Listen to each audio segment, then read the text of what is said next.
Alors, votre frère Emmanuel Nzouzi, pour revenir à lui, Oui.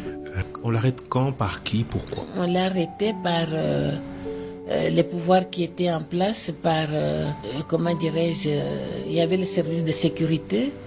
Et c'est quand je suis venue pour le voir, on m'a autorisé de le voir parce que maman était persuadée qu'elle était décédée. Et je vais sur l'avenue Valk, oui, dans un avion de l'ONU. De l'ONU, vous arrivez à Kinshasa. Je suis venue jusqu'ici.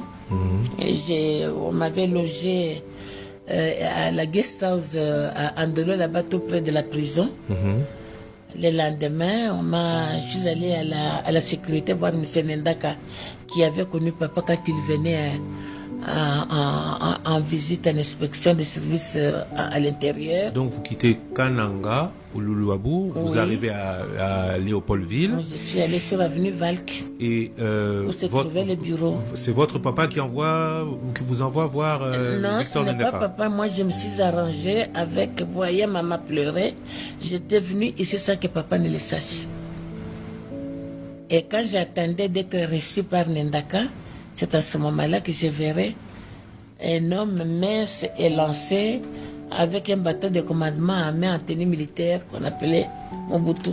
Là, on est en quelle année? Et c'était en 60 à l'indépendance. Septembre. C'était au mois de Septembre-octobre. Septembre-octobre, oui. Vous arrivez. Alors, vous voyez, avant de voir le maréchal Mobutu, enfin, à l'époque, c'est le chef d'état-major, le colonel Mobutu. Le colonel, oui, j'ai vu le président Nendaka. Oui, qui était le chef de la sécurité. Oui, et lui, le président était venu pour le voir, lui. Et comme j'ai discuté, j'ai dit, mais non, mais je suis venu ici depuis longtemps, pourquoi il ne veut pas me recevoir? Alors lui est intervenu, il dit, mais cette jeune fille-là qui parle, mais recevez-la comme ça. Alors j'arrive, je pose la question à Nendaka, moi je dis, non, je suis venu pour aller voir mon frère, il est ici arrêté, on me dit qu'il est, j'avais marqué sur les bouts de papier le nom de Luzumu, qu'il est à Luzumu, je ne sais pas c'est où. Mais il paraît que vous ici, vous n'aimez pas le Lumumba, mais moi je veux le Lumumba, c'est un homme bien, pourquoi vous ne l'aimez pas? Alors le président qui réagit, il dit Elima, moi je ne connaissais pas encore les Lingala. Alors je griffonne Elima pour aller demander après ce que ça voulait dire. Elima dit, mais non, mais autorisez-la d'aller voir son frère comme ça, elle pourra rassurer ses parents. On me donnera alors la djep. J'ai acheté les sardines, les corned-beef et le pain jusqu'à Luzumu voir mon frère. Donc vous quittez Léopoldville, vous allez à Luzumu, province du Congo central, pour aller voir le frère. Un peu avant Kisantu. Voilà. Là vous arrivez à la prison. J'arrive à la prison. Quand on est allé l'appeler, il n'en revenait pas. Il avait le visage, enfin, bref. Il dit, mais toi ici, j'ai dit oui, je suis venu parce que on nous a dit que tu ne vis plus, maman ne mange pas, elle veut mourir. C'est comme ça que je me suis organisée de telle façon pour venir. Il dit non, ça va, je vois que ça finira. Ils ne feront rien à Lumumba. Nous sommes des Lumumbistes. Nous ne pouvons pas. Moi, je dis, mais si moi je fais les démarches pour que tu puisses sortir, est-ce que ça peut aller? Il dit non, ça sera une lâcheté. Je dis, c'est quoi la lâcheté? Il dit, mais la lâcheté, c'est quand vous faites quelque chose ensemble et toi, tu fais autre chose, on va dire que tu es traître. Je dis, mais traître, c'est quoi? Tu me dis des grands mots comme ça, je ne comprends pas ça. Mais il s'est même expliqué. Je rentre encore chez Papa Nendaka, je lui dis, je l'ai vu. Mais pourquoi est-ce que vous ne pouvez pas les libérer? Il me dit, ça ne dépend pas seulement de moi. Écoute, moi je vais bien intervenir, qu'on vous donne le billet pour aller à Bruxelles. Et à ce moment-là, quand les choses vont se calmer, vous pouvez rentrer. Je rentre encore à Luzumu, on me donne encore la djep, je rentre à Luzumu pour aller maintenant transmettre le message. Et dit voilà, ils sont d'accord. Si on peut nous donner les billets, on va à Bruxelles. Tu vois, si on va à Bruxelles, ce sera bien. Et comme ça, quand les choses vont se calmer, il dit non, si je fais ça, ça ne peut pas marcher. Si on libère Lumumba, à ce moment-là, nous, on peut accepter. Et c'est comme ça que j'ai eu la chance de voir Carbure pour la Mandongo. Lui aussi est arrêté à ce moment-là? Oui, ils étaient tous ensemble. Les finales, les Carbure, les Mouzons. Mais Carbure a eu la vie sauve parce que Il s'était déguisé en femme.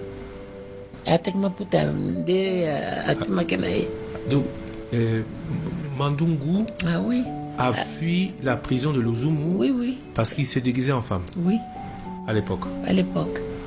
Mais Bango, le col à Balingaki na Bango, ko bougeait, était bon. On les a envoyés à Bakwanga et on connaît le sort. Votre frère a refusé alors que vous lui apportiez... Oui, il a refusé, il dit non, je ne peux pas. Si on ne libère pas Patrice, moi je ne peux pas partir. Moi je ne suis pas traître. Si moi je pars, on va dire que je suis traître. Il dit mais ils n'ont qu'à dire ce qu'ils veulent. Il dit non, non, ne dis pas ça. Ne dis pas ça. Moi je suis le Mombis, je dois rester avec notre leader. Il sera jugé, on va nous juger et ça finira, ne t'en fais pas. Il n'avait pas une idée que les choses allaient se passer comme ça. Vous lui avez offert la liberté, vous avez négocié pour lui la liberté, il a refusé. Il a refusé. C'est un homme, dans notre famille, on est comme ça. Quand on a une vision, lorsqu'on est, on est attaché à son idéal, on est attaché on ne connaît pas la traîtrise. Ça m'a attrapé. Il n'a pas été jugé. Non, ils n'ont pas été jugés. Ils ont été envoyés au Kasaï. Ah, tout à fait. Pourquoi? Exécuter le lendemain pour le faire partir.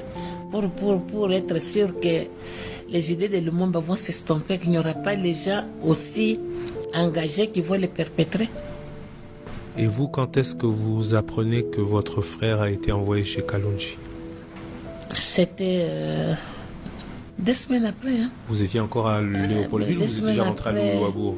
Quand il a refusé et qu'on avait quand même fait les billets, moi j'avais quand même accepté d'aller en Belgique. Vous êtes parti? Je suis allée en Belgique. Et c'est de là que j'ai appris qu'ils étaient partis et j'ai alors laissé tomber